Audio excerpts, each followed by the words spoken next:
शेतकरी बांधवांकरिता दोन महत्त्वपूर्ण अपडेट समोर घेऊन आलेलो आहे मित्रांनो.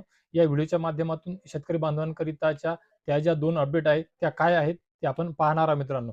तर व्हिडिओला जास्त उशीर न करता सुरुवात करूया.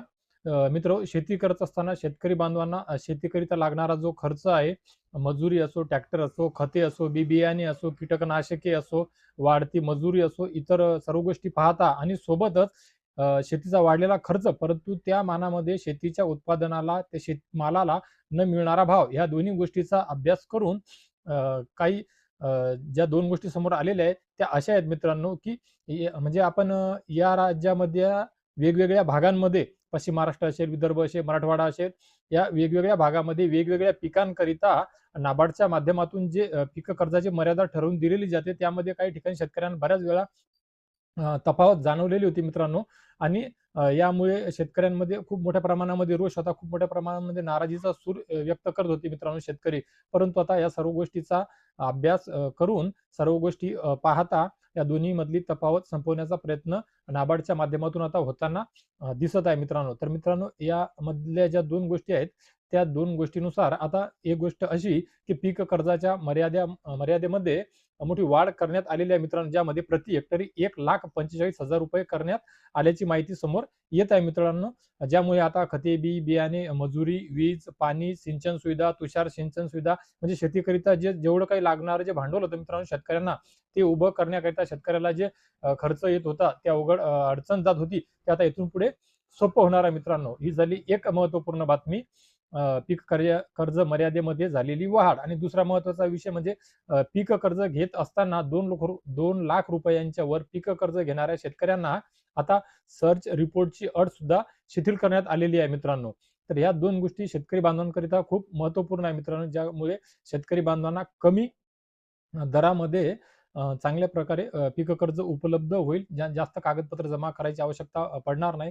जास्त खर्चात पडावयाचं काम पडणार नाही आणि त्यांना त्याच्या शेतीमध्ये लागवडीकरिता जो निधी उभा करायची आवश्यकता असते, ती राष्ट्रीयकृत बँकांच्या, सहकारी बँकांच्या माध्यमातून मिळणार आहे मित्रांनो.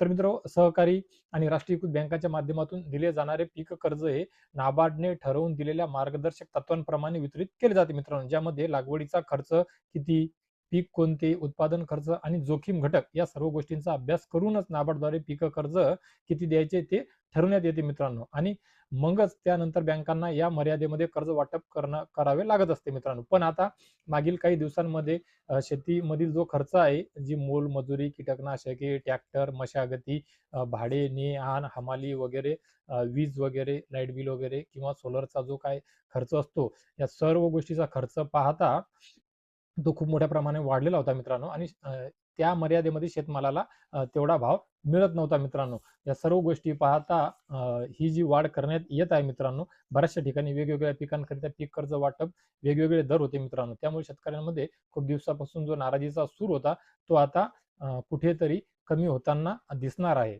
तर मित्रहो, शेतकऱ्यांकरिता पीक कर्जाच्या मर्यादेमध्ये वाढ आणि 2 लाखाच्या वर सर्च रिपोर्ट मध्ये शिथिलता, ह्या दोन ठळक महत्त्वपूर्ण ज्या बाबी होत्या मित्रांनो, या सर्व शेतकरी बांधवांकरिता नक्कीच उपयोगी ठरणार आहे मित्रांनो. तर आशा करतो या व्हिडिओच्या माध्यमातून आपणा सर्व शेतकरी बांधवांकरिता जी महत्त्वपूर्ण माहिती मी आपणा सर्वांपर्यंत शेअर करण्याचा प्रयत्न केलेला आहे मित्रांनो, ते आपणा सर्वांना नक्कीच उपयोगी पडेल, नक्कीच मोलाची ठरणार आहे मित्रांनो. या व्यतिरिक्त आपणा सर्वांना काही प्रश्न असतील, काही प्रतिक्रिया असतील तर नक्कीच कमेंट बॉक्समध्ये कळवा. ही माहिती व्हिडिओमध्ये दिलेली आपणा सर्वांना कशी वाटली ते सुद्धा व्हिडिओच्या कमेंट बॉक्समध्ये नक्कीच कळवा. आणि सर्व इतर शेतकरी बांधवांपर्यंत, शेतकरी पुत्रांपर्यंत ही माहिती पोहोचावी, याकरिता या व्हिडिओला सुद्धा सर्वदूर त्या शेतकरी बांधवांपर्यंत पोहोचवण्याचा प्रयत्न करा मित्रांनो. या व्हिडिओला सर्वदूर शेअर करा मित्रांनो. आणि सोबतच या व्हिडिओला लाईक करून बेल आयकॉनचे बटन दाबा. आणि अशीच माहिती वेळोवेळी मी आपणा सर्वांपर्यंत पोहोचवू शकेल, याकरिता माझ्या चॅनलला सबस्क्राईब करून ठेवा, पेजला फॉलो करून ठेवा, जेणेकरून वेळोवेळी मी आपणा सर्वांपर्यंत सर्वात अगोदर विश्वासार्ह आपणाकरिताची उपयोगी माहिती घेऊन येऊ शकेल मित्रांनो. तर या व्हिडिओमध्ये तुर्तास एवढेच. भेटूया एका नवीन व्हिडिओमध्ये आपणा सर्वांच्या उपयोगी माहितीसोबत. तोपर्यंत धन्यवाद मित्रांनो.